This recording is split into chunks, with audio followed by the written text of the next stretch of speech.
সাকিবকে মানুষ ভালোবাসে, সাকিবকে মানুষ ঘৃণাও করে, কিন্তু সাকিবকে ইগনোর করতে পারে কজন? ক্রিকেট মাঠে ড্রাইভিং সিটে থেকেই বিদায় নিতে চেয়েছিলেন, কিন্তু সেই ড্রাইভার সাকিব প্যাসেঞ্জার সিটে কিনা সেটা নিয়েই কত আলোচনা আর সমালোচনা। অবশেষে সব জল্পনা কল্পনা শেষে এলো বিদায়ের ঘোষণা। টাইগার ক্রিকেটের পোস্টার বয় বিদায় নিয়েছেন টি-20, আর অপেক্ষা শেষ টেস্ট খেলার। যদি সুযোগ থাকে, আমি যদি দেশে যেয়ে খেলতে পারি, মিরপুর টেস্ট হবে আমার জন্য লাস্ট। প্রেম ধীরে মুছে যায়, নক্ষত্রেরও একদিন মরে যেতে হয়। দুনিয়ায় কোনো কিছুই চিরস্থায়ী না, সবারই ছাড়তে হয় কখনো না কখনো। দেশের ক্রিকেটের নক্ষত্র সাকিব আল হাসানও এর ব্যতিক্রম নন। ছল ছল চোখেই সাকিবের মুখে উচ্চারিত হলো বিদায়। ড্রাইভার হিসেবেই থাকতে চেয়েছিলেন, কিন্তু শেষ একটা বছরে ড্রাইভার তো ননই।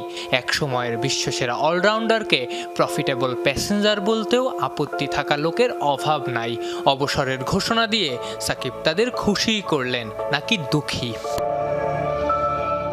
কাশ্মীরের এক বাড়িতে সাকিবের ছবি ঝোলে।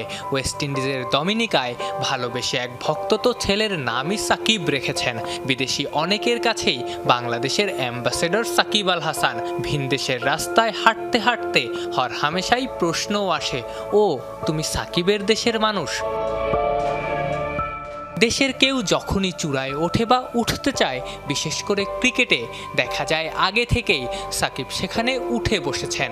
মাগুরার মতো ছোট স্বল্পোন্নত একটা জায়গা থেকেও দুনিয়া জোড়া নাম করা যায় সাকিবই শিখিয়েছেন।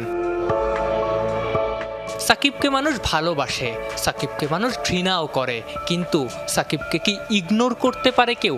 বাংলাদেশের আকাশে বৃষ্টির দেখা বৃহস্পতিবার ভোর থেকেই, কানপুরের আকাশেও তাই।